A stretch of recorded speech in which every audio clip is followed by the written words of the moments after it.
Satu sisi apa yang dipakai pemerintah itu adalah sistem yang sudah disepakati para ulama, dan kita sebagai warga itu nggak usah boleh bikin kisruh gitu. Kita wajib taat. Lah kalau beda pendapat, maka tidak boleh terang-terangan. Perhatian semacam itu. Karena kalau terang-terangan bikin kisruh di masyarakat.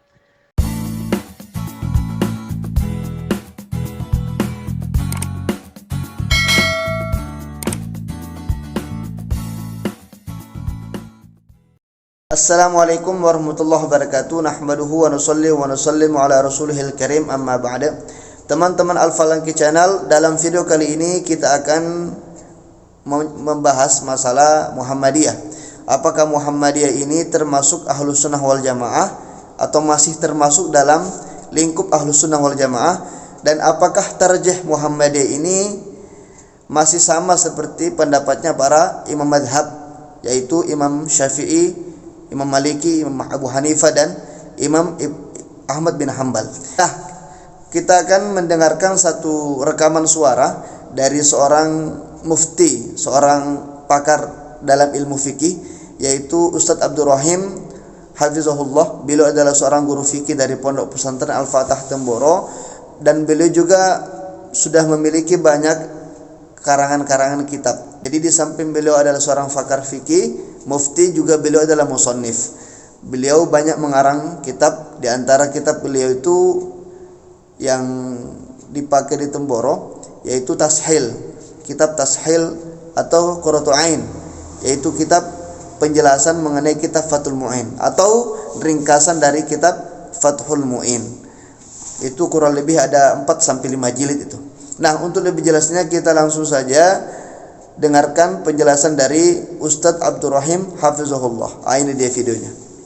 Aturan di dalam kita beribadah itu sebaiknya itu ya taqayyud dengan satu mazhab gitu loh. Taqayyud dengan satu mazhab, terikat dengan satu mazhab. Kalau mazhab Hanafi ya silakan Hanafi, mazhab Syafi'i ya seterusnya Syafi'i, itu yang terbaik. Dan itu yang berjalan di belahan dunia kebanyakan seperti itu. Nah, hanya saja kalau mungkin kita ini, maksudnya sesekali aja, sesekali mungkin kita berat untuk berpegang dengan pendapat mazhab yang kita ikuti, maka sesekali keluar mazhab. Ya, ambil pendapat yang lebih ringan begitu. Ini arahan tuh seperti itu, dan itu yang kebanyakan berjalan di seluruh penjuru dunia begitu itu.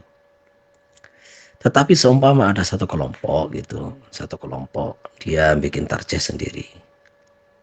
Jadi kayak Muhammadiyah, dan itu juga bukan Muhammadiyah, ada beberapa kelompok yang sejalan kayak Muhammadiyah begitu.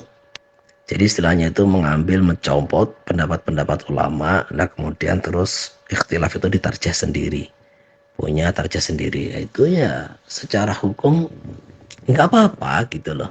Tarjih dalam arti itu kita lebih condong kepada pendapat ini, dalam masalah ini kita lebih condong kepada pendapat ini. Itu kalau ngomong hukum fikih nggak apa-apa gitu loh, nggak apa-apa. Akhirnya sehingga apa yang dia tarjih itu jadi beda-beda mazhab. Dalam masalah ini condong kepada mazhab Hanafi, dalam masalah ini condong ternyata itu pendapat Syafi'i. Tapi yang jelas orang Muhammadiyah itu bukan ijtihad sendiri. Apa yang dia bahas itu ya tetap kebanyakan, mayoritas hampir semua tidak akan keluar daripada salah satu 4 mazhab gitu. Jadi permasalahan-permasalahan ibadah, fikih yang mereka bahas, saya yakin tidak akan keluar daripada 4 mazhab gitu. Itu masalah fikih. Hanya saja pengalaman kayak di Yordan dan juga sejenisnya, justru ketika satu negara atau satu anu itu tidak taqayyud dengan satu mazhab, yang ada itu malah pecah belah. Karena apa? Ketika pimpinan si A tarjihnya begini, nanti berikutnya ini resiko daripada kehidupan yang punya tarjih sendiri. Nanti ganti pimpinan, tarjihnya berubah, ganti pimpinan, tarjihnya berubah, jadi nggak genah gitu. Akhirnya kehidupannya itu nggak jelas. Beda dengan orang-orang NU misalnya, atau orang-orang yang bermadhab, ya sudah, dari tahun-tahun, ratusan tahun, ya sudah itu yang diamalkan gitu loh. Itu yang diamalkan tidak akan berubah karena berpegang pada satu pendapat. Tetapi ketika setiap pimpinan punya tarjah sendiri, setiap pimpinan punya tarjah sendiri, nanti akan berubah-ubah. Itu akan menjadikan sesuatu yang tidak baik. Ini masalah fikih. Jadi Ahlussunnah itu kan ya fikih ya kalau sekarang itu tidak keluar daripada salah satu daripada 4 mazhab. Kenapa? Karena tahun 600 Hijriah itu jadi mazhab yang diakui ulama, yang diakui mutasil sanadnya sampai pendirinya itu sekarang itu cuma 4 mazhab sejak tahun 600 Hijriah gitu. Mereka punya kitab-kitab yang mutasil sanadnya sampai pendiri mazhab.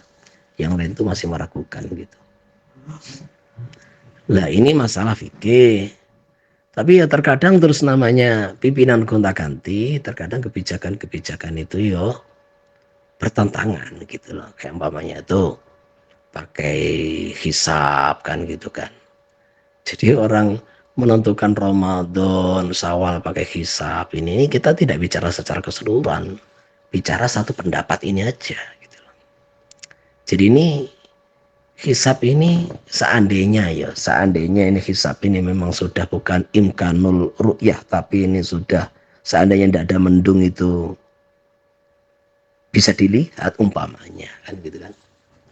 Tapi pendapat yang membelikan hisab itu pun sangat lemah gitu, sangat lemah. Jadi seumpama ada ulama yang membelikan pakai hisab, jadi itu pun sangat sangat lemah banget gitu loh. Dan kemudian ketika dalam praktek bermasyarakat tidak boleh terang-terangan. Ya sudah dia sendiri pakai, siapa yang percaya.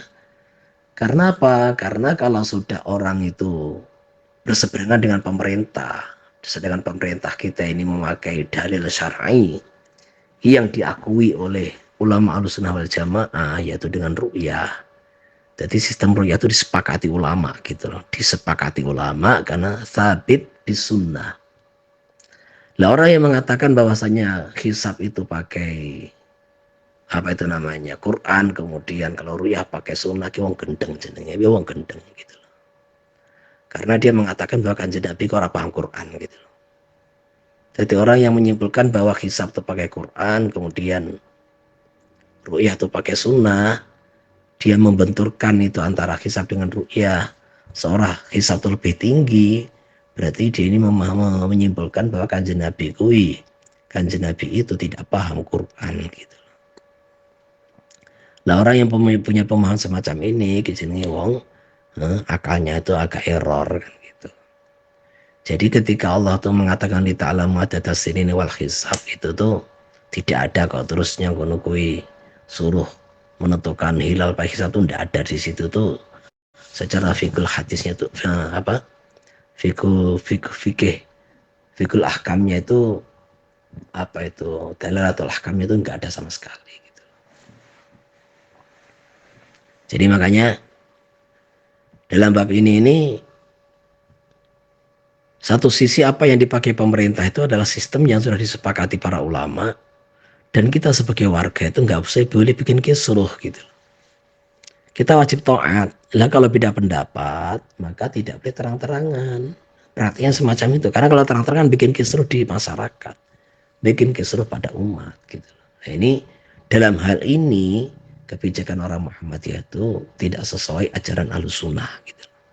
Dalam hal ini bab ini itu aja. Sudah itu aja. Kemudian masalah akidah itu beda lagi. Orang punya akidah mengingkari apa itu syafaat di hari akhirat, mengingkari apa itu namanya doa kepada mayit, mengingkari sedekah untuk mayit. Jadi mendoakan mayit, mendoakan orang yang sudah meninggal dunia, dan sedekah untuk mayit ini amalan yang ijma, mujma' alaih, bukan mutafaq alaih lagi, mujma' alaih. Disepakati seluruh ulama, seluruh madhab gitu. Nah orang punya akidah kok namanya doa nggak sampai, kemudian terus sedekah nggak sampai, jenenge wong mukhalif kepada mujma' alaih, mukhalif kepada akidah yang disepakati Ahlussunnah wal Jamaah. Maka Jangan kalau hanya karena satu dua pertimbangan mungkin Muhammadiyah itu tidak sesuai dengan Ahlussunnah, ya jangan divonis berarti nggak Ahlussunnah, enggak. Jadi kita ini di dalam nilai itu yang harus adil lah, harus apa itu, kalau ada satu dua kebijakan yang memang bertentangan Ahlussunnah, ya satu dua kebijakan itu aja, atau mungkin tiga ataupun empat ataupun lima kebijakan-kebijakan atau keputusan yang bertentangan Ahlussunnah, ya lima itu aja yang kita ingkari, jangan terus dipukul rata begitu. Walau alam itu, saya ini bicara pribadi loh, saya bicara pribadi bukan mewakili, istilahnya itu mewakili Al-Fatah, itu bukan. Ini nanti kalau ada apa-apa nanti disalahkan Al-Fatah, ya salahkan saya aja. Kalau memang pendapat pribadi saya ini ada salah, ya salahkan saya gitu, sehingga tidak menyalahkan Al-Fatah gitu.